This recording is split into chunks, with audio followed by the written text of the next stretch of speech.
Я хочу вам показать вот такой красивый лес сосновый в Ленинградской области и место, где растет исландский мох, о котором я вам рассказывала ранее.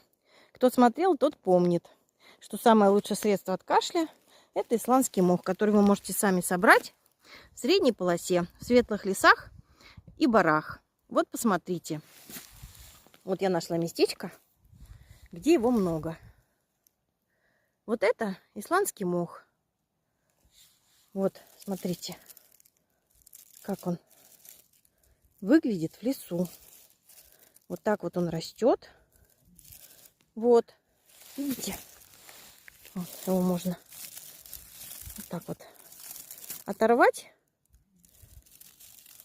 и увидеть, что это именно он.